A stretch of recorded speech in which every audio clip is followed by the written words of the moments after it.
सानू सारे खर्चे कढ़ के ना जी 1.5-2 लाख रुपया जिहड़ा ना वो महीने का जिहड़ा ना जो प्रॉफिट है। बिस्मिल्लाहिर्रहमानिर्रहीम। अस्सलाम वालेकुम नाज़रीन, तमाम दोस्त अहबाब को फार्मिंग टिप्स यूट्यूब चैनल में खुशामदीद। दोस्तों, इस वक्त मेरे साथ मौजूद हैं एक कामयाब डेयरी फार्मर हाफिज आफ्ताब साहब। माशाल्लाह 15 साल से ये मिक्स डेयरी फार्म बड़ी कामयाबी से चला रहे हैं। ये महाना एवरेज तकरीबन 1.5 से 2 लाख बचत हासिल कर रहे हैं सिर्फ और सिर्फ 15 जानवरों से। इनके फार्म की खास बात यह है कि इनके जो छोटे बच्चे होते हैं जानवरों के, उनको सेल नहीं करते बल्कि उनको जवान करके अपने फार्म में जानवरों की तादाद को बढ़ाते हैं और हर साल तकरीबन 6-7 बड़े जानवर इनके फार्म में शामिल हो रहे हैं। तो आज की इस वीडियो में हाफिज साहब जानवरों के कारोबार के हवाले से बड़ी मुफीद, अहम और अच्छी गुफ्तगू है वो करेंगे। वीडियो को मुकम्मल लाजमी देखें, इंशाअल्लाह अज़्ज़वजल फायदा जरूर होगा। तो चलिए स्टार्ट करते हैं आज का अपना ये इंटरव्यू। अस्सलाम वालेकुम। वालेकुम सलाम भाईजान की हाल है? ठीक ठाक, अल्लाह का शुक्र है। तुसीं सुनाओ? जी अल्लाह का शुक्र। भाई सब तो पहले अपना ते अपने इलाके का नाम दस दिओ। असीं इत्थे धर्मकोट दे विच आ, तहसील डस्के दा पिंड है, जिला साडा सियालकोट है। ते भाई दा की नाम है? मेरा नाम हाफिज आफ्ताब है। आप सब किन्ने साल तू जानवरों का कारोबार करते हो? फिर असी तकरीबन कोई 15-16 साल तो मुस्तकिल करने पे काम। माशाल्लाह 15-16 साल का तजर्बा है। तुसी मज्जां ते गावां कट्ठियां रखियां ने। हाँ जी। ज्यादातर लोग सिर्फ मज्जां रखते ने या सिर्फ गावां रखते ने। मिक्स डेयरी फार्म दे फवायद दसो। ਇਹਦੇ 'ਚ ਜਿਹੜਾ ਨਾ ਛੋਟੇ ਜਾਨਵਰਾਂ ਦਾ ਬਹੁਤ ਜ਼ਿਆਦਾ ਫਾਇਦਾ ਹੁੰਦਾ ਹੈ ਜੀ। ਸਾਡੇ ਕੋਲ ਜਿਹੜੀਆਂ ਮੱਝਾਂ ਨੇ ਉਹ ਮਾਸ਼ਾਅੱਲਾ ਨੀਲੀ ਤੇ ਰਾਵੀ ਨਸਲ ਦੀਆਂ ਹੀ ਮੱਝਾਂ ਰੱਖਨੇ ਆ। ਜਿਹੜੀ ਨੀਲੀ ਦੀ ਮੱਝ ਹੈ ਨਾ ਉਹ ਸਾਈਵਾਲ ਤੋਂ ਉਤਲਾ ਇਲਾਕਾ ਹੈ, ਉਹ ਨੀਲੀ ਦਾ? ਹਾਂਜੀ, ਉਹ ਨੀਲੀ ਦਾ। ਤੇ ਜਿਹੜਾ ਸਾਈਵਾਲ ਤੋਂ ਇੱਧਰ ਹੈ ਉਹ ਕਾੜਾ फैसलाबाद, ਇਹਦੇ ਵਿੱਚ ਰਾਵੀ ਨਸਲ ਦੀਆਂ ਜ਼ਿਆਦਾ ਮੱਝਾਂ ਹੁੰਦੀਆਂ ਨੇ। यानी कि नीली ते रावी दो नस्लां ने? ਦੋ ਨਸਲਾਂ ਨੇ। साहिवाल तो अगला नीली दा है ते साहिवाल तो जेड़ा उरला है ਉਹ ਰਾਵੀ ਦਾ ਹੈ। फैसलाबाद भी ਉਹਦੇ ਵਿੱਚ ਆ ਜਾਂਦਾ ਹੈ, ਤੰਦਲਾ ਸਾਈਡ ਆ ਜਾਂਦੀ ਹੈ, ਆ ਰਾਵੀ ਨਸਲ ਚ ਆਉਂਦੀਆਂ ਨੇ ਜੀ। ਤੇ ਜਿਹੜੀਆਂ ਗਾਵਾਂ ਨੇ ਉਹ ਕਿਹੜੀ ਨਸਲ ਦੀਆਂ ਨੇ? ਸਾਡੇ ਕੋਲ ਜਿਹੜੀਆਂ ਨੇ ਉਹ ਫਰੀਜ਼ੀਅਨ ਨਸਲ ਦੀਆਂ ਗਾਵਾਂ ਨੇ। ਪਿਓਰ ਨੇ ਕਿ ਕ੍ਰਾਸ ਨੇ? ਨੇ ਕ੍ਰਾਸ ਨੇ ਜੀ। ਸਾਡੇ ਭਾਈ ਨੇ ਉਹਨਾਂ ਨੇ ਟੀਕੇ ਲਾ ਕੇ ਨਾ ਤੇ ਉਹ ਨਸਲ ਬਣਾਈ ਵੀ ਅਸਾਂ ਘਰ ਦੀ। ਤੁਹਾਡੇ ਭਾਈ DVM ਡਾਕਟਰ ਨੇ? ਹਾਂਜੀ ਮਾਸ਼ਾਅੱਲਾ। ਜਿਹੜੀ ਪਿਓਰ ਗਾਂ ਹੁੰਦੀ ਏ ਉਹ ਕਹਿੰਦੇ ਨੇ ਕਿ ਜ਼ਿਆਦਾ ਟੈਂਪਰੇਚਰ ਬਰਦਾਸ਼ਤ ਨਹੀਂ ਕਰਦੀ। ਹਾਂਜੀ ਬਿਲਕੁਲ ਇਸ ਤਰ੍ਹਾਂ ਹੀ ਸਾਡਾ ਇਸ ਇਲਾਕੇ 'ਚ ਗਰਮੀ ਵੀ ਹੁੰਦੀ ਹੈ, ਸਰਦੀ ਵੀ ਹੁੰਦੀ ਹੈ। ਇੱਥੇ ਜਿਹੜੀ ਕ੍ਰਾਸ ਨਸਲ ਹੈ ਨਾ ਉਹ ਦੁੱਧ ਵੀ ਜ਼ਿਆਦਾ ਦਿੰਦੀ ਹੈ ਤੇ ਗਰੋਥ ਵੀ ਸਹੀ ਕਰਦੀ ਹੈ। ਅੱਛਾ ਮਾਸ਼ਾਅੱਲਾ, ਕਾਫੀ ਤਜਰਬਾਕਾਰ ਹੋ ਸਰ। ਇਹ ਦੱਸੋ ਅਗਰ ਇੱਕ ਬੰਦਾ ਮੱਝ ਖਰੀਦਣ ਜਾਂਦਾ ਕਿਹੜੀਆਂ ਗੱਲਾਂ ਨੂੰ ਮੱਦੇਨਜ਼ਰ ਰੱਖ ਕੇ ਮੱਝ ਲੇ? ਮੱਝ ਦੀ ਖਰੀਦਦਾਰੀ ਵਾਸਤੇ ਅੱਛੇ ਟਿਪਸ ਦਵੋ। ਮੱਝ ਖਰੀਦਣ ਵਾਸਤੇ ਸਭ ਤੋਂ ਪਹਿਲਾਂ ਉਹਦੀ ਨਸਲ ਵੇਖੀ ਜਾਏ, ਥੱਲੋਂ ਉਹਦਾ ਬਹਾਨਾ ਦੇਖਿਆ ਜਾਏ ਜੀ। ਦੁੱਧ ਦੀ ਉਹਦੀ ਪੈਦਾਵਾਰ ਨਸਲ ਤੋਂ ਜਿਹੜੀ ਹੈ ਨਾ ਜ਼ਿਆਦਾ ਦੁੱਧ ਦਿੰਦੀਆਂ ਨੇ ਜਾਨਵਰ ਜਿਹੜੇ ਨੇ ਰਾਵੀ ਨਸਲ ਦੇ ਜੀ। ਉਹ ਫੈਸਲਾਬਾਦ ਵਾਲੀ ਸਾਈਡ ਤੋਂ ਮਿਲਦੀਆਂ ਨੇ ਜ਼ਿਆਦਾ। ਤੇ ਜਾਂ ਕੁਝ ਲੋਕ ਉਧਰੋਂ ਝੋਟੀਆਂ ਲਿਆ ਕੇ ਇੱਧਰ ਤਿਆਰ ਕਰਦੇ ਨੇ, ਉਹਨਾਂ ਦੇ ਵਿੱਚ ਉਹਨਾਂ ਦਾ ਬਹਾਨਾ ਦੇਖਿਆ ਜਾਏ। ਬਹਾਨਾ ਖੂਬਸੂਰਤ ਹੋਣਾ ਚਾਹੀਦਾ, ਚਾਰੋਂ ਥਣ ਇੱਕੋ ਜਿਹੇ ਹੋਣ, ਸੋਹਣਾ ਹੋਏ, ਜਵਾਨ ਨਸਲ ਲਓ, ਪਹਿਲੇ ਦੂਸਰੇ ਸੂਏ, ਉਹ ਫਿਰ 3-4 ਸਾਲ ਤੁਹਾਨੂੰ ਅੱਛਾ ਦੁੱਧ ਦੇਣਗੀਆਂ। ਤੇ ਇਹ ਜਿਹੜੀ ਮੱਝ ਦੀ ਚਮੜੀ ਕਿਹੋ ਜੀ ਹੋਏ? ਮੱਝ ਦੀ ਕਾਲੇ ਰੰਗ ਦੀ ਜਿਹੜੀ ਚਮੜੀ ਹੈ ਨਾ, ਬਰੀਕ ਹੋਏ ਮੋਟੀ ਹੋਏ? ਨਹੀਂ, ਬਰੀਕ ਚਮੜੀ ਵਾਲੇ ਜਿਹੜੇ ਡੰਗਰ ਉਹ ਅੱਛੀ ਰਹਿੰਦੀ ਮੱਝ? ਹਾਂਜੀ, ਬਰੀਕ ਚਮੜੀ ਵਾਲੇ ਜਿਹੜੇ ਜਾਨਵਰ ਨੇ ਨਾ ਉਹਨਾਂ ਦਾ ਦੁੱਧ ਜਿਹੜਾ ਨਾ ਉਹ ਜ਼ਿਆਦਾ ਦਿੰਦੀਆਂ। ਤੁਸੀਂ ਪਹਿਲੇ ਤੇ ਦੂਸਰੇ ਸੂਏ ਵਾਲੀ ਮੱਝ ਨੂੰ ਤਰਜੀਹ ਦੇ ਰਹੇ ਹੋ? ਹਾਂਜੀ, ਪਹਿਲੇ ਤੇ ਦੂਸਰੇ। ਜਦੋਂ ਉਹਨੂੰ ਖਰੀਦਣਾ ਹੈ, ਖਰੀਦਣ ਤੋਂ ਪਹਿਲੇ ਕਿੰਨੀ ਦਫਾ ਚਵਾਈ ਕਰ ਲੈਣੀ ਚਾਹੀਦੀ ਹੈ? 2 ਦਫਾ ਤੇ ਲਾਜ਼ਮੀ ਚਵਾਈ ਕਰਨੀ ਚਾਹੀਦੀ ਹੈ। ਤੇ ਤੁਹਾਡੇ ਜੀ ਕਰੋ ਸਰ, ਤਾਂ ਕਿ ਉਹਦਾ ਪਤਾ ਲੱਗ ਜਾਏ ਉਹਦਾ ਕੋਈ ਥਣਾ 'ਚ ਮਸਲਾ ਤੇ ਨਹੀਂ ਆਂਦਾ ਜੀ। ਠੀਕ ਹੈ। ਪਹਿਲੇ ਜਾਨਵਰ ਆ ਕਿ ਉਹ ਪੱਠੇ ਅੱਛੇ ਖਾਂਦੇ ਨੇ, ਵੰਡਾ ਸਹੀ ਖਾਣਗੇ, ਦੁੱਧ ਵੀ ਜ਼ਿਆਦਾ ਦੇਣਗੇ। ਬਿਹਤਰ ਹੋ ਗਿਆ। ਤੁਹਾਡੇ ਕੰਮ ਵਿੱਚ ਕੋਈ ਮਸਲੇ ਮਸਾਇਲ ਵੀ ਨੇ? ਹਾਂਜੀ, ਸਾਡੀ ਗੱਲ ਹੈ ਹਰ ਕੰਮ 'ਚ ਜਾਨਦਾਰ ਜਾਨਵਰ ਨੇ, ਇਹਨਾਂ 'ਚ ਕੋਈ ਬਿਮਾਰੀਆਂ ਵੀ ਆਉਂਦੀਆਂ ਨੇ। ਇਹਨਾਂ ਦੀ ਜਿਹੜੇ ਮੈਡੀਸਨ ਨੇ ਉਹ बर वक्त ਕਰਵਾਈ ਦੀ ਹੈ। ਸਾਰੇ ਕੋਰਸ ਨੇ, ਯਾਨੀ ਗਲਗੋਟੂ ਦਾ ਆ ਜਾਂਦਾ, ਮੂੰਹ ਖੁਰ ਦਾ ਆ ਜਾਂਦਾ। ਇਹਦੀ 3 ਮਹੀਨਿਆਂ ਬਾਅਦ ਵੈਕਸੀਨ ਕਰਵਾਉਣੀ ਚਾਹੀਦੀ ਹੈ। ਜਿਹੜੇ ਜਾਨਵਰ ਗੱਭਣ ਨਹੀਂ ਹੁੰਦੇ ਜੀ ਉਹਨਾਂ ਨੂੰ ਡਿਵਰਮਿੰਗ ਕਰਾਈ ਜਾਂਦੀ ਹੈ, ਯਾਨੀ ਫਲੈਸ਼ਿੰਗ ਉਹਨਾਂ ਦੀ ਕਰਵਾਈ ਜਾਂਦੀ ਹੈ ਜੀ ਜੀ ਤਾਂ ਕਿ ਉਹਨਾਂ ਦੇ ਪੇਟ ਦੇ ਅੰਦਰ ਕੋਈ ਕੀੜੇ ਵਗੈਰਾ ਨਾ ਹੋਣ। ਉਹਦੀ ਵਜ੍ਹਾ ਨਾਲ ਦੁੱਧ ਬਹੁਤ ਜਾਨਵਰ ਘਟ ਜਾਂਦੇ ਨੇ। ਜ਼ਬਰਦਸਤ। 3 ਮਹੀਨਿਆਂ ਬਾਅਦ ਜਿਹੜਾ ਨਾ ਉਹਨੂੰ ਚੀਜ਼ ਦੇਣੀ ਚਾਹੀਦੀ ਹੈ, ਨਿਲ ਜ਼ੈਨ ਨਿਲ ਵਰਮ ਵਜ਼ਨ ਦੇ ਹਿਸਾਬ ਨਾਲ ਜਿਹੜੀ ਹੈ ਨਾ ਉਹ ਮੈਡੀਸਨ ਦਿੱਤੀ ਜਾਏ ਉਹਨੂੰ, ਤਾਂ ਕਿ ਉਹਦਾ ਮਿਹਦੇ ਦੇ ਵਿੱਚ ਕੋਈ ਐਸੇ ਕੀੜੇ ਹੁੰਦੇ ਨੇ ਉਹ ਖਤਮ ਹੋ ਜਾਣ। ਕੁਝ ਲੋਕ ਹੁੰਦੇ ਨੇ ਕਿ ਜਦੋਂ ਜਾਨਵਰ ਨੂੰ ਬਿਮਾਰੀ ਹੁੰਦੀ ਹੈ ਫਿਰ ਇਲਾਜ ਦੀ ਤਰਫ ਜਾਂਦੇ ਨੇ। ਤੁਹਾਡੇ ਕਹਿਣ ਦਾ ਮਕਸਦ ਹੈ ਕਿ 3 ਮਹੀਨੇ ਬਾਅਦ ਵੈਕਸੀਨ ਲਾਜ਼ਮੀ ਕਰਾਓ। ਹਾਂਜੀ 3 ਮਹੀਨੇ ਬਾਅਦ ਲਾਜ਼ਮੀ ਕਰਾਓ। ਉਹਦੇ ਵਿੱਚ ਫਿਰ ਜਿਹੜਾ ਨਾ ਜਾਨਵਰਾਂ ਦੀ ਜਗ੍ਹਾ ਦੀ ਸਫਾਈ ਰੱਖੋ। 3-4 ਮਹੀਨਿਆਂ ਬਾਅਦ ਚੂਨਾ ਖਿਲਾਰ ਕੇ ਜਗ੍ਹਾ ਨੂੰ ਸਾਫ਼ ਕਰ ਦਿਓ, ਫਿਰ ਉਹਦੇ ਜਾਨਵਰ ਬਿਮਾਰ ਘੱਟ ਹੋ। ਜ਼ਿਆਦਾ ਮਸਲਾ ਬਿਮਾਰੀਆਂ ਦਾ ਲੇਬਰ ਜਾਂ ਚਾਰੇ ਦਾ ਵੀ ਮਸਲਾ ਹੁੰਦਾ ਹੈ?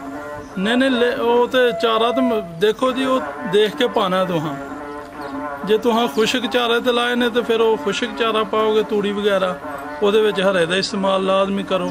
ਅਗਰ ਵੰਡਾ ਵਗੈਰਾ ਪਾਉਂਦੇ ਹੋ ਕੋਈ ਕਿਸੇ ਕਿਸਮ ਦਾ ਤੁਸੀਂ ਜੀ ਤੇ ਬਿਹਤਰ ਵੰਡਾ ਪਾਓ। ਕੋਸ਼ਿਸ਼ ਕਰੋ ਕਿ ਖੁਦ ਵੰਡਾ ਜਿਹੜਾ ਤਿਆਰ ਕਰੋ ਨਾ ਉਹਨੂੰ ਇਸਤੇਮਾਲ ਕਰੋ। ਕਿਸੇ ਕੰਪਨੀ ਦਾ ਇਸਤੇਮਾਲ ਕਮ ਹੀ ਕਰੋ। ਹਾਂਜੀ ਉਹਦੇ ਵਿੱਚ ਜਿਹੜਾ ਨਾ ਕੋਈ ਜਾਨਵਰਾਂ ਨੂੰ ਮੁਆਫਕ ਆ ਜਾਂਦਾ, ਕਈਆਂ ਨੂੰ ਨਹੀਂ ਮੁਆਫਕ ਆਉਂਦਾ। ਜ਼ਬਰਦਸਤ। ਤੇ ਮਾਸ਼ਾਅੱਲਾ ਇਸ ਟਾਈਮ ਕਿੰਨੀਆਂ ਮੱਝਾਂ ਤੇ ਕਿੰਨੀਆਂ ਗਾਵਾਂ ਨੇ? ਸਾਡੇ ਕੋਲ 10 ਮੱਝਾਂ ਨੇ, 5 ਗਾਵਾਂ ਨੇ। ਯਾਨੀ 15 ਜਾਨਵਰ ਨੇ। ਹਾਂਜੀ 15 ਜਾਨਵਰ। ਤੇ ਮੁਸਤਕਬਲ ਵਿੱਚ ਜਾਨਵਰ ਵਧਾਓ ਦੇ ਜਾਂ ਘਟਾਓ ਦੇ? ਨਹੀਂ ਅਸੀਂ ਵਧਾ ਰਹੇ ਹਾਂ। ਯਾਨੀ ਕਿ ਤੁਸੀਂ ਇਹ ਕੰਮ ਤੋਂ ਮੁਤਮਿਨ ਹੋ, ਖੁਸ਼ ਹੋ? ਹਾਂਜੀ ਸਾਡੇ ਹਰ ਸਾਲ 7-8 ਜਾਨਵਰ ਜਿਹੜੇ ਨੇ ਅਸੀਂ ਤਿਆਰ ਕਰਨੇ ਆਪਣੇ ਬੱਚੇ। ਜੀ ਜਿਹੜੇ ਜਾਨਵਰਾਂ ਦੇ ਛੋਟੇ ਬੱਚੇ ਹੁੰਦੇ ਨੇ ਉਹਨਾਂ 'ਚ ਕੱਟੀਆਂ ਵੀ ਹੁੰਦੀਆਂ ਨੇ, ਕੱਟੇ ਵੀ ਹੁੰਦੇ ਨੇ, ਬੱਚੇ ਹੁੰਦੇ ਨੇ। ਬੱਚੇ ਅਸੀਂ ਤਿਆਰ ਕਰਕੇ ਕੁਝ ਕੁਰਬਾਨੀ ਕਰਨੇ ਆ, ਕੁਝ ਸੇਲ ਕਰ ਲਈਦੇ ਨੇ। ਮਾਸ਼ਾਅੱਲਾ ਜ਼ਬਰਦਸਤ ਹੋ ਗਿਆ। ਵੱਡੇ ਜਾਨਵਰ 15 ਨੇ, ਛੋਟੇ ਕਿੰਨੇ ਕਿੰਨੇ? ਛੋਟੇ ਸਾਡੇ ਕੋਲ 8 ਜਾਨਵਰ ਨੇ। 8 ਯਾਨੀ ਤਕਰੀਬਨ 15 ਤੇ 8 23 ਹੋ ਗਏ। ਹਾਂਜੀ 23 ਜਾਨਵਰਾਂ ਵਾਸਤੇ ਕਿੰਨੇ ਕਿੱਲੇ ਪੱਠੇ ਕਾਸ਼ਤ ਕੀਤੇ ਜੇ? ਅਸੀਂ 2.5 ਕਿੱਲੇ ਜਿਹੜਾ ਜਵਾਰ ਹੈ। ਹੁਣ ਉਸ ਤੋਂ ਬਾਅਦ ਜਿਹੜਾ ਬਰਸੀਨ ਜਿਹੜਾ ਉਹ ਅਸੀਂ ਤਿਆਰ ਕਰਨੇ ਆ। ਫਿਰ 2.5 ਕਿੱਲੇ ਕਾਫੀ ਨੇ ਕਿ ਕਮ ਨੇ? ਨਹੀਂ ਕਾਫੀ ਨੇ ਸਾਡੇ ਵਾਸਤੇ। ਅਸੀਂ ਅੱਛੇ ਪੱਠੇ ਅੱਛੇ ਤਰੀਕੇ ਨਾਲ ਜਿਹੜਾ ਨਾ ਪੱਠੇ ਬੀਜਨੇ ਜੀ, ਉਹ ਸਾਡੇ ਵਾਸਤੇ ਕਾਫੀ ਹੁੰਦੇ ਨੇ ਮਾਸ਼ਾਅੱਲਾ। ਤੇ ਜ਼ਮੀਨ ਆਪਣੀ ਕਿ ਠੇਕੇ ਤੇ ਵੇ? ਜ਼ਮੀਨ ਆਪਣੀ। ਜ਼ਬਰਦਸਤ ਹੋ ਗਿਆ। ਅੱਛਾ ਭਾਈ ਇਹ ਦੱਸੋ ਤੁਸੀਂ ਆਪਣੇ ਜਾਨਵਰਾਂ ਨੂੰ ਰੋਜ਼ਾਨਾ ਚਾਰਾ ਵੰਡਾ ਵਗੈਰਾ ਕੀ ਕੀ ਖਿਲਾਉਂਦੇ ਹੋ? ਅਸੀਂ ਇਹਨਾਂ ਨੂੰ ਜਿਹੜਾ ਦੁੱਧ ਵਾਲੇ ਜਾਨਵਰ ਨੇ ਇਹਨਾਂ ਨੂੰ ਗੰਦਮ ਦਾ ਦਲੀਆ ਜੀ, ਇਹਦੇ ਵਿੱਚ ਨਾਲ ਵੜੇਵੇਂ ਵਾਲੀ ਖੱਲ, ਠੀਕ ਹੈ ਨਾਲ ਚੋਖਰ ਇਸਤੇਮਾਲ ਕਰਨੇ ਆ। ਤੇ ਇਸ ਤੋਂ ਬਾਅਦ ਅਸੀਂ ਹਾਈਟੈਕ ਫੀਡ ਦਾ ਜਿਹੜਾ ਵੰਡਾ ਹੈ ਨਾ ਉਹ ਦੁੱਧ ਜਿਹੜੇ ਗੋਸ਼ਤ ਵਾਲੇ ਜਾਨਵਰ ਨੇ ਉਹਨਾਂ ਵਾਸਤੇ ਉਹ ਇਸਤੇਮਾਲ ਕਰਨੇ ਆ। ਉਹਨਾਂ ਵਾਸਤੇ ਉਹ ਲਾ ਜਿਹੜੇ ਦੁੱਧ ਦੇਣ ਵਾਲੇ ਜਾਨਵਰ ਨੇ ਇਹਨਾਂ ਨੂੰ ਰੋਜ਼ਾਨਾ ਦਾ ਕਿੰਨਾ ਵੰਡਾ ਖਿਲਾਉਂਦੇ ਹੋ? ਇੱਕ ਜਾਨਵਰ ਨੂੰ 4 ਕਿਲੋ ਅਸੀਂ 4 ਕਿਲੋ। ਤੇ ਗੋਸ਼ਤ ਜਿਹੜੇ ਜਾਨਵਰ ਨੇ ਗੋਸ਼ਤ ਵਾਲੇ ਉਹਨਾਂ ਨੂੰ ਕਿੰਨਾ ਵੰਡਾ? ਗੋਸ਼ਤ ਵਾਲੇ ਜਾਨਵਰ ਨੂੰ ਅਸੀਂ ਪਾਉਂਦੇ ਆ 2.5 ਤੋਂ 3 ਕਿਲੋ।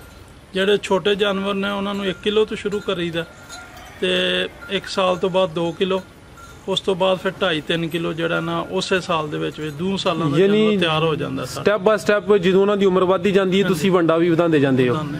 ਤੇ ਇਹਨਾਂ ਨੂੰ ਸਬਜ਼ ਚਾਰਾ ਤੇ ਉਹ ਤੂੜੀ ਵਗੈਰਾ ਕਿੰਨੀ ਦੇ ਰਹੇ ਹੋ? ਉਹ ਸਬਜ਼ ਚਾਰਾ ਜਿਹੜਾ ਉਹ ਤੇ ਬਗੈਰ ਨਾਪਣ ਤੋਂ ਹੀ ਦੇਈਦਾ ਜਿੰਨੇ ਕੇ ਨਾਲ ਉਹਨਾਂ ਦਾ ਪੇਟ ਭਰ ਜਾਏ ਜੀ। ਤੇ ਤੂੜੀ ਅਸੀਂ ਜਿਹੜੀ ਹੈ ਨਾ ਫੀ ਜਾਨਵਰ ਦੀ 2 ਕਿਲੋ 2.5 ਕਿਲੋ ਇਸਤੇਮਾਲ ਕਰ ਵੱਡੇ ਜਾਨਵਰ ਦੀ। ਹਾਂਜੀ ਬੜਾ ਅਹਿਮ ਸਵਾਲ ਪੁੱਛਣ ਲੱਗਾ। ਇੱਕ ਜਾਨਵਰ ਜਿਹੜਾ ਵੱਡਾ ਜਾਨਵਰ ਹੈ ਦੁੱਧ ਦੇਣ ਵਾਲਾ ਉਹਦੇ ਤੇ ਰੋਜ਼ਾਨਾ ਦਾ ਕਿੰਨਾ ਕੁ ਖਰਚਾ ਆ ਜਾਂਦਾ? ਉਹਦੇ ਤੇ ਖਰਚਾ ਸਾਡਾ ਜਿਹੜਾ 250 ਰੁਪਇਆ 300 ਰੁਪਇਆ ਆਉਂਦਾ। 250-300? ਹਾਂਜੀ ਠੀਕ ਹੈ। ਯਾਨੀ ਕਿ ਤੁਹਾਡੀ ਜ਼ਮੀਨ ਆਪਣੀ ਖਰਚਾ ਤੁਸੀਂ ਬੜਾ ਮੁਨਾਸਬ ਦੱਸਿਆ। ਮੁਨਾਸਬ ਕਰਨੇ ਆ ਯਾਨੀ ਵੰਡੇ ਦਾ ਤੇ ਇਹਦੇ ਤੇ ਜਿਹੜੀ ਲੇਬਰ ਥੋੜੀ ਬਹੁਤੀ ਇਸਤੇਮਾਲ ਹੁੰਦੀ ਹੈ। ਜ਼ਿਆਦਾ ਖਰਚਾ ਵੰਡੇ ਦਾ ਹੀ ਹੈ? ਹਾਂਜੀ ਜ਼ਿਆਦਾ ਵੰਡੇ ਦਾ। ਠੀਕ ਹੈ।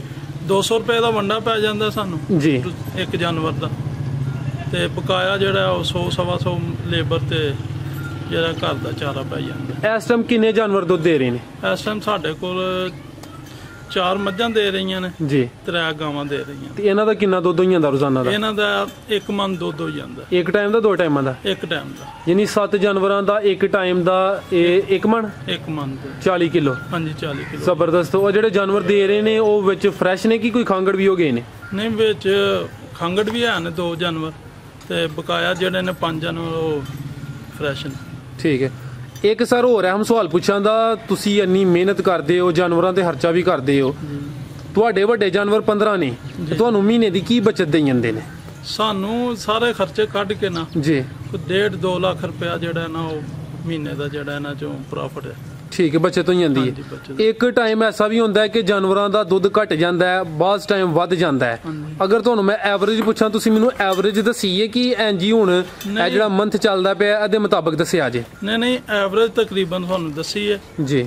ਤੇ ਜਦੋਂ ਜ਼ਿਆਦਾ ਵੱਧ ਜਾਂਦਾ ਫਿਰ ਉਸ ਹਿਸਾਬ ਨਾਲ ਖਰਚਾ ਵੀ ਉਹਨਾਂ ਦਾ ਜ਼ਿਆਦਾ ਹੋ ਜਾਂਦਾ, ਫਿਰ ਅੱਗੋਂ ਛੋਟੇ ਜਾਨਵਰ ਤਿਆਰ ਹੋ ਜਾਂਦੇ ਨੇ, ਠੀਕ ਹੈ, ਉਹਨਾਂ 'ਚ ਜਿਹੜਾ ਨਾ ਕਨਵਰਟ ਹੋ ਜਾਂਦਾ। ਮਾਸ਼ਾਅੱਲਾ ਜ਼ਬਰਦਸਤ। ਇੱਕ ਸਰ ਸਵਾਲ ਹੋਰ ਦੱਸੋ, ਮਾਸ਼ਾਅੱਲਾ ਤੁਸੀਂ ਬੜੀ ਅੱਛੀ ਗੁਫ਼ਤਗੂ ਕਰਦੇ ਹੋ ਪਏ। ਇੱਕ ਮੱਝ ਜਦੋਂ ਸੂਣ ਦੇ ਕਰੀਬ ਹੁੰਦੀ ਏ, ਉਹਨੂੰ ਤਕਰੀਬਨ 2-3 ਮਹੀਨੇ ਪਹਿਲੇ ਤੁਸੀਂ ਛੱਡ ਵੀ ਦਿੰਦੇ ਹੋ ਕਿ ਉਹਦੇ ਕੋਲ ਦੁੱਧ ਨਹੀਂ ਲੈਂਦੇ। ਉਹ ਜਿਹੜਾ 2-3 ਮਹੀਨੇ ਜਾਂ 4 ਮਹੀਨੇ ਦਾ ਅਰਸਾ ਹੈ, ਉਹ ਮੱਝ ਤੁਹਾਡੇ ਤੇ ਇੱਕ ਹਿਸਾਬ ਦਾ ਬੋਝੀ ਹੁੰਦੀ ਹੈ, ਯਾਨੀ ਕਿ ਦਿੰਦੀ ਕੁਛ ਨਹੀਂ। ਉਹ ਜਿਹੜਾ ਉਹਦਾ ਡਰਾਈ ਪੀਰੀਅਡ ਹੈ, ਉਹਦਾ ਜਿਹੜਾ ਪਹਿਲਾ ਬੱਚਾ ਹੈ ਉਹਦਾ ਡਰਾਈ ਪੀਰੀਅਡ ਪੂਰਾ ਕਰ ਜਾਂਦਾ ਹੈ। ਹਾਂਜੀ, ਉਹ ਪ੍ਰੋਫਿਟ 'ਚ ਰਹਿ ਜਾਂਦਾ ਸਾਨੂੰ। ਅੱਛਾ, ਅਸੀਂ ਬੱਚੇ ਜਿਹੜੇ ਆ ਨਾ ਸ਼ੌਕ ਨਾਲ ਪਾਲਨੇ ਆ, ਬੱਚੇ ਸਾਨੂੰ ਬੱਚਤ ਜ਼ਿਆਦਾ ਛੋਟੇ ਜਾਨਵਰਾਂ 'ਚ ਜ਼ਿਆਦਾ ਹੋ ਜਾਂਦੀ ਹੈ। ਅੱਛਾ, ਛੋਟੇ ਜਾਨਵਰ ਪਾਲਣ 'ਚ ਜ਼ਿਆਦਾ ਬੱਚਤ ਜ਼ਿਆਦਾ ਹੋ ਜਾਂਦੀ। ਕੁਝ ਲੋਕ ਜਿਹੜੇ ਛੋਟੇ ਜਾ ਵੇਚ ਛੱਡਦੇ ਨੇ, ਤੁਹਾਡਾ ਉਹਨਾਂ ਨੂੰ ਕੀ ਮਸ਼ਵਰਾ ਹੈ? ਨਹੀਂ, ਮੇਰਾ ਤਾਂ ਮਸ਼ਵਰਾ ਇਹ ਹੈ ਕਿ ਉਹ ਜਾ ਨੂੰ ਜਿਹੜਾ ਨਾ ਦੁੱਧ ਪਿਲਾਣ ਤੇ ਉਹਨੂੰ ਤਿਆਰ ਕਰਨ। ਸਾਡੇ ਕੋਲ 2.5 ਸਾਲਾਂ ਦੀ ਜਿਹੜੀ ਹੈ ਨਾ ਝੋਟੀ ਜੀ ਮੱਝ ਦਾ ਜਿਹੜਾ ਬੱਚਾ ਜੀ ਜੀ, ਉਹ 2.5 ਸਾਲਾਂ ਦਾ ਸਾਡਾ ਜਿਹੜਾ ਨਾ ਉਹ ਗੱਭਣ ਹੋ ਜਾਂਦਾ ਹੈ। ਮਾਸ਼ਾਅੱਲਾ। ਤੇ ਉਹ ਸਾਡਾ 2 ਤੋਂ 2.5 ਲੱਖ ਰੁਪਏ ਤੱਕ ਉਹਦਾ ਜਿਹੜੀ ਹੈ ਨਾ ਉਹ ਰੇਟ ਹੁੰਦਾ, ਉਹਦਾ ਰੇਟ ਹੁੰਦਾ, ਸਮਝ ਆਈ।